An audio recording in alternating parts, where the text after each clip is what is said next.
Travel with ആനിൻ്റെ പുതിയൊരു വീഡിയോയിലേക്ക് എല്ലാവർക്കും സ്വാഗതം. ഡൽഹിയിലെ ഈ തിരക്ക് പിടിച്ച വഴിയിൽ കൂടി ഞാൻ പോകുന്നത് വേറെ എങ്ങോട്ടുമല്ല, ഏറ്റവും വിലക്കുറവിന് ഡ്രസ് മെറ്റീരിയൽസും അതുപോലെ തന്നെ ഓർണമെൻറ്റ്സും കിട്ടുന്ന എല്ലാവരുടെയും പ്രിയപ്പെട്ട ചാന്ദിനി ചൗക്കിലേക്കാണ്. ഡൽഹിയിലെ ഏറ്റവും പ്രശസ്തവും ചരിത്രപരവുമായ മാർക്കറ്റുകളിൽ ഒന്നാണ് ചാന്ദിനി ചൗക്ക്. 17-ാം നൂറ്റാണ്ടിൽ മുഗൾ ചക്രവർത്തിയായ ഷാജഹാനാണ് ഇത് സ്ഥാപിച്ചത്. ചാന്ദിനി ചൗക്ക് എന്ന പേര് മൂൺലൈറ്റ് സ്ക്വയർ അല്ലെങ്കിൽ സിൽവർ സ്ക്വയർ എന്നാണ് വിവർത്തനം ചെയ്യുന്നത്. തിരക്കേറിയ ഇടുങ്ങിയ തെരുവുകൾ, ചടുലമായ ചന്തകൾ, തുണിത്തരങ്ങൾ, ആഭരണങ്ങൾ തുടങ്ങി സുഗന്ധവ്യഞ്ജനങ്ങളും തെരുവ് ഭക്ഷണങ്ങളും വരെ വിൽക്കുന്ന വൈവിധ്യമാർന്ന കടകൾക്കും തെരുവ് കച്ചവടക്കാർക്കും പേര് കേട്ടതാണ് ചാന്ദിനി ചൗക്ക്. ചെങ്കോട്ടയും ജുമാ മസ്ജിദും ഉൾപ്പെടെ നിരവധി ഐക്കോണിക് ലാൻഡ്മാർക്കുകളുടെ ആസ്ഥാനം കൂടിയാണിത്. നഗരത്തിൻ്റെ സമ്പന്നമായ ഭൂതകാലത്തിലേക്ക് ഒരു നേർക്കാഴ്ച പ്രദാനം ചെയ്യുന്ന ഈ പ്രദേശം ഡൽഹിയുടെ ഊർജ്ജസ്വലവും ചരിത്രപരവുമായ ഭാഗവും കൂടിയാണ്. താമസിക്കുന്ന ഹോട്ടലിൽ നിന്നും ഒരു റിക്ഷ പിടിച്ചാണ് ഞങ്ങൾ ചാന്ദിനി ചൗക്കിൽ എത്തിയത്. എൻട്രൻസ് ഭാഗത്ത് തന്നെ വരുന്നവർക്ക് വഴി തെറ്റാതിരിക്കാനായി റൂട്ട് മാപ്പ് വരച്ചു വെച്ചിട്ടുണ്ട്. ഈ ഭാഗങ്ങൾ ക്ലീൻ ചെയ്യുവാനായി ഒരുപാട് ആളുകളെ നിയമിച്ചിട്ടുണ്ട് എന്ന് ഇവിടെ എത്തുമ്പോൾ തന്നെ നമുക്ക് മനസ്സിലാവും. കാരണം ക്ലീനേഴ്സിൻ്റെ യൂണിഫോമിൽ ഒരുപാട് പേര് നമുക്കിവിടെ കാണാം. ഏതെടുത്താലും 30 രൂപ വില വരുന്ന ഇയർ റിങ്സിൻ്റെ സെക്ഷനാണ് ആദ്യം കണ്ടത്. അതും മിക്കതും നല്ല ഭംഗിയുള്ള ടൈപ്പ് ഇയർ റിങ്സും. ഇവിടെ നിന്നിട്ടുണ്ടെങ്കിൽ എൻ്റെ പോക്കറ്റിലെ കാശ് പോകുന്ന വഴി അറിയില്ല എന്ന് എനിക്ക് മനസ്സിലായി. ये कितना क्या भाई?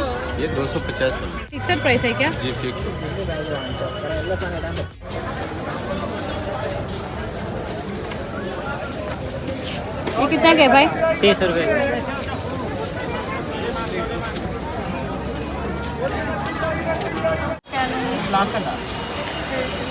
आइए 50 का है, 100 का है।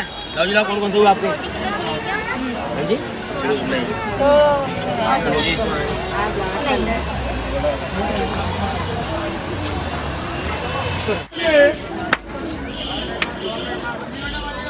$10 रुपये।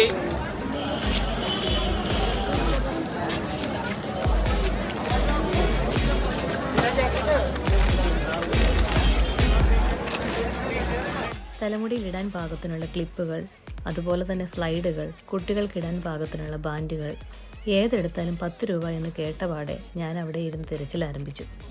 ഉത്സവത്തിനും പള്ളിപ്പെരുന്നാളുകൾക്കും പെരുന്നാൾ പൊടിയുമായി പോകുന്ന ഒരു 10 വയസ്സുകാരിയായി ഞാൻ പെട്ടെന്ന് ഒരു കൈക്കുമ്പിൾ നിറയെ എന്തൊക്കെയോ മേടിച്ച് അവിടെ നിന്നും പതുക്കെ ഇറങ്ങി.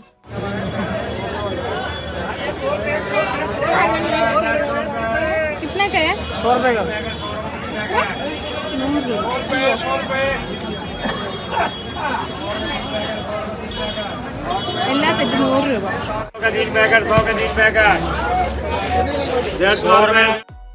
ഒരിടത്തും കാണാത്ത വിലക്കുറവാണ് ഇവിടെ ചുരിദാറുകൾക്ക് നമുക്ക് കാണുവാൻ സാധിക്കുന്നത്. 200-250 രൂപയ്ക്കൊക്കെ ചുരിദാർ സെറ്റുകൾ കണ്ട കാലം തന്നെ ഞാൻ മറന്നുപോയി. മെറ്റീരിയലിന് ക്വാളിറ്റി ഉണ്ടാകുമോ ഇല്ലയോ എന്നുള്ള കാര്യത്തിൽ എനിക്ക് സംശയമുണ്ട്. ചുരിദാർ മേടിക്കാൻ വന്ന കസ്റ്റമർ വീഡിയോ എടുക്കുന്നത് കണ്ടിട്ട് പലർക്കും ദേഷ്യം വരുന്നുണ്ട്. എന്നാൽ അതിനെയൊന്നും ഗൗനിക്കാതെ ഞാൻ വീഡിയോ എടുക്കൽ തുടർന്നു. മമ്മി ചുരിദാർ നോക്കുവാനും തുടങ്ങി. 350 രൂപയാണ് ഈ കാണിച്ച ചുരിദാർ മെറ്റീരിയലിൻ്റെ വില. 46 സെൻറ്റിമീറ്റർ ലെങ്ത് ഉണ്ടാവും എന്നാണ് കടക്കാരൻ അവകാശപ്പെടുന്നത്. ഷോളിന് നീളമൊരൽപ്പം കുറവാണ്. ഈ കാണുന്ന ചുരിദാർ മെറ്റീരിയലുകൾക്കും ഏകദേശം ആ വിലയൊക്കെ തന്നെയാണ് വരുന്നത്. തുണിയിലെ വർക്ക് കൂടുന്നതനുസരിച്ച് വിലയും കൂടുമെന്ന് മാത്രം. തുണിയുടെ ക്വാളിറ്റി അല്ല ക്വാണ്ടിറ്റിയാണ് മുഖ്യമെന്ന് ചിന്തിക്കുന്നവർക്ക് ഇവിടെ വന്ന് തുണി പർച്ചേസ് ചെയ്യാവുന്നതാണ്. പൊതുവെ തണുപ്പ് കൂടുതലുള്ള പ്രദേശമാണ് ഡൽഹി. അതുകൊണ്ട് തന്നെ തണുപ്പ് കാലത്ത് ഇടാവുന്ന വസ്ത്രങ്ങളെല്ലാം തന്നെ അത്യാവശ്യം നല്ല വിലക്കുറവിൽ ഇവിടെ ലഭിക്കും. ഫിക്സഡ് പ്രൈസ് എന്ന് കണ്ടാൽ പോലും എല്ലാത്തിനും വില പേശുകയാണെങ്കിൽ ഒരല്പം കൂടി കുറച്ച് വിലയിൽ നമുക്ക് മേടിക്കുവാൻ സാധിക്കും. ഏകദേശം 300 രൂപ മുതൽ നല്ല ജാക്കറ്റുകൾ ഇവിടെ ലഭ്യമാണ്. മണാലിയുമായി കമ്പയർ ചെയ്യുമ്പോൾ ഡൽഹിയിൽ ജാക്കറ്റുകൾക്ക് ഒരല്പം കൂടി വിലക്കുറവാണ്. പല മോഡലിലുള്ള ജാക്കറ്റുകൾ നമുക്ക് ഇവിടെ കാണുവാൻ സാധിക്കും.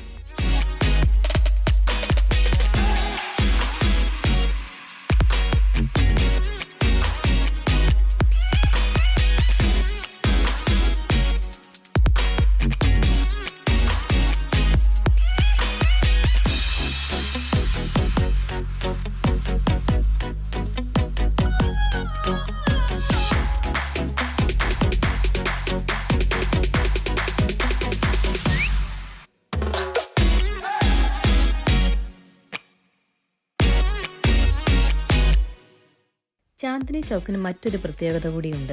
ഇന്ത്യയിൽ ഏറ്റവും വിലക്കുറവിൽ ലെഹങ്കകൾ കിട്ടുന്നത് ചാന്ദിനി ചൗക്കിലാണ്. ലോക്കൽ സ്റ്റോറുകൾ മുതൽ പ്രമുഖ ഫാഷൻ ഡിസൈനേഴ്സിൻ്റെ സ്റ്റോറുകൾ വരെ ഈ ചാന്ദിനി ചൗക്കിലുണ്ട്. ഇന്ത്യയുടെ പല ഭാഗത്തു നിന്നും വിവാഹങ്ങൾക്കും മറ്റ് ആവശ്യങ്ങൾക്കുമായി വസ്ത്രങ്ങൾ എടുക്കുവാനായി പലരും ചാന്ദിനി ചൗക്കിലാണ് വരാറുള്ളത്. വെൽവെറ്റ് തുണിയിലും സിൽക്ക് തുണിയിലുമായി മുഴുവനും വർക്കോട് കൂടിയ ലെഹങ്കകൾക്ക് വരെ വെറും 3850 രൂപയാണ് ഇവിടെ കാണിക്കുന്നത്. ഈ വില ഫാക്ടറി പ്രൈസ് അല്ലെങ്കിൽ ഫിക്സഡ് പ്രൈസ് എന്നാണ് ഇവിടെ എഴുതി കാണിച്ചിരിക്കുന്നത്. എന്നിരുന്നാലും ഒരല്പം വില പേശുകയാണെങ്കിൽ നമുക്ക് വില കുറച്ച് തന്നെ ഈ ലെഹങ്കകൾ കിട്ടും. ഇവിടെയുള്ള ലെഹങ്കകളുടെ വില വിവര പട്ടിക കണ്ടു കഴിഞ്ഞിട്ടുണ്ടെങ്കിൽ ഞാൻ പറഞ്ഞത് എത്രത്തോളം ശരിയാണ് എന്നുള്ളത് നിങ്ങൾക്കും മനസ്സിലാകും. ഈ ചുവപ്പ് നിറത്തിലുള്ള ലെഹങ്കയ്ക്ക് 3050 രൂപയും പിസ്ത കളറിലുള്ള ഈ ലെഹങ്കയ്ക്ക് 3550 രൂപയുമാണ് അവർ ഈടാക്കുന്നത്. 2050 രൂപയ്ക്കും 2250 രൂപയ്ക്കുമുള്ള ലെഹങ്കകളും നമുക്ക് ഇവിടെ കാണുവാൻ സാധിക്കും. കസ്റ്റമേഴ്സിൻ്റെ ആവശ്യപ്രകാരം അത് ഇട്ട് കാണിക്കുന്ന സെയിൽസ്മാൻമാരെ നമുക്കിവിടെ കാണാം.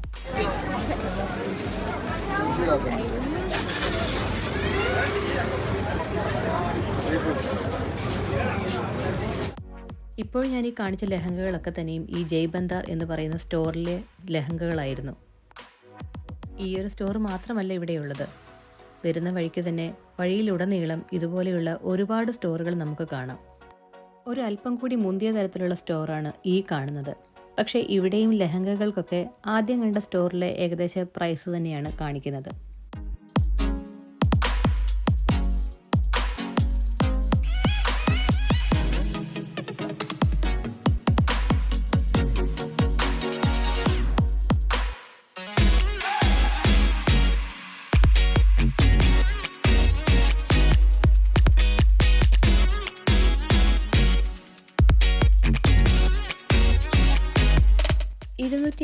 രൂപ മുതൽ ഇവിടെ ചെരുപ്പുകൾ ലഭ്യമാണ്. കോഴിക്കോട് മിഠായി തെരുവിലും ചെരുപ്പുകൾക്ക് 250 രൂപ മുതൽ തന്നെയായിരുന്നു തുടക്കം. അതുകൊണ്ട് ചെരുപ്പുകളുടെ കാര്യത്തിൽ എനിക്ക് വലിയ ലാഭം തോന്നിയില്ല. സ്ട്രീറ്റ് ഫുഡുകൾക്കും നംകീനുകൾക്കും വളരെ പ്രശസ്തമാണ് ചാന്ദിനി ചൗക്ക്. പലതരത്തിൽപ്പെട്ട മധുര പലഹാരങ്ങളും നംകീനുകളും വിൽക്കുന്ന കടകൾ ഉടനീളം നമുക്കിവിടെ കാണുവാൻ സാധിക്കും. മധുര പലഹാരങ്ങളിൽ നിന്നും വ്യത്യസ്തമായി ഉപ്പിൻ്റെ രുചിയും അതുപോലെ തന്നെ മസാല രുചിയും കലർന്ന ക്രിസ്പി ആയിട്ടുള്ള ഭക്ഷണ പദാർത്ഥങ്ങളെയാണ് നംകീൻ എന്ന് പറയുന്നത്. പാകം ചെയ്തുകൊണ്ടിരിക്കുന്ന ഈ ഭക്ഷണ പദാർത്ഥത്തിൻ്റെ പേരാണ് മൂങ് ലൈറ്റ്. മൂങ് ദാൽ അഥവാ പരിപ്പ് കൊണ്ടാണ് ഈ ഭക്ഷണ പദാർത്ഥം ഉണ്ടാക്കുവാനുള്ള മാവ് റെഡിയാക്കുന്നത്. ചോളവും ക്യാപ്സിക്കവും മറ്റും ഈ മാവിലേക്ക് മിക്സ് ചെയ്തതിന് ശേഷമാണ് ഈ മൂങ് ലൈറ്റ് ഉണ്ടാക്കുന്നത്. മല്ലിയില ഇട്ട് ഗാർണിഷ് ചെയ്തതിന് ശേഷം അതിൻ്റെ ഉള്ളിൽ പച്ചക്കറികൾ വെച്ചിട്ടാണ് മറ്റുള്ളവർക്ക് കഴിക്കുവാനായി കൊടുക്കുന്നത്. ഷോപ്പിംഗ് തുടങ്ങിയിട്ട് കുറച്ചു നേരമായി. ഉച്ചസമയം കഴിഞ്ഞിരിക്കുന്നു. എല്ലാവർക്കും അത്യാവശ്യം നന്നായിട്ട് തന്നെ വിശക്കുന്നുണ്ട്. അതുകൊണ്ട് തന്നെ തൊട്ടു മുന്നിൽ കണ്ട കടയിൽ കയറി എന്തെങ്കിലും കഴിക്കാമെന്ന് തീരുമാനിച്ചു. 90% ഹോട്ടലുകളിലും ഇവിടെ വെജിറ്റേറിയൻ ഭക്ഷണം മാത്രമേ ലഭിക്കുകയുള്ളൂ. എന്താണ് ഓർഡർ ചെയ്യേണ്ടതെന്ന് വലിയ ധാരണയൊന്നുമില്ല. എന്നാലും കുറച്ചു നേരം മെനു നോക്കിയിരുന്നതിന് ശേഷം നല്ലതായിരിക്കുമെന്ന് തോന്നിയ 1-2 ഭക്ഷണങ്ങൾ ഓർഡർ ചെയ്തു. ആദ്യം വന്നത് ഡൽഹിയുടെ ഫേമസ് ആയിട്ടുള്ള മാംഗോ ലസ്സിയാണ്. പക്ഷേ സംഭവം വിചാരിച്ച അത്ര ഏറ്റില്ല എന്ന് ഡോണിയുടെ മുഖം കണ്ടപ്പോൾ മനസ്സിലായി. പിന്നെ ഓർഡർ ചെയ്തത് പനീർ ബിരിയാണിയാണ്. അത് അത്യാവശ്യം തരക്കേടില്ലാത്ത ഒരു ഐറ്റമായിരുന്നു. പനീർ ബിരിയാണി എന്ന് പറയാൻ പറ്റില്ല, പനീർ പുലാവ് എന്ന് വേണമെങ്കിൽ പറയാം. ഇവിടെയുള്ള എല്ലാ ഭക്ഷണങ്ങളും പാൽ ഉൽപ്പന്നങ്ങളുമായി ബന്ധപ്പെട്ടിട്ടാണ് ഉള്ളത് എന്ന് തോന്നുന്നു. പിന്നെ പപ്പായ്ക്ക് വേണ്ടിയും മമ്മിക്ക് വേണ്ടിയും ഓർഡർ ചെയ്തത് പനീർ ബട്ടർ മസാലയും നാനുമായിരുന്നു. വെജിറ്റബിൾ സ്പ്രിംഗ് റോളാണ് ഓർഡർ ചെയ്ത വേറെ ഒരു ഭക്ഷണം. അതും അത്യാവശ്യം തരക്കേടില്ലായിരുന്നു.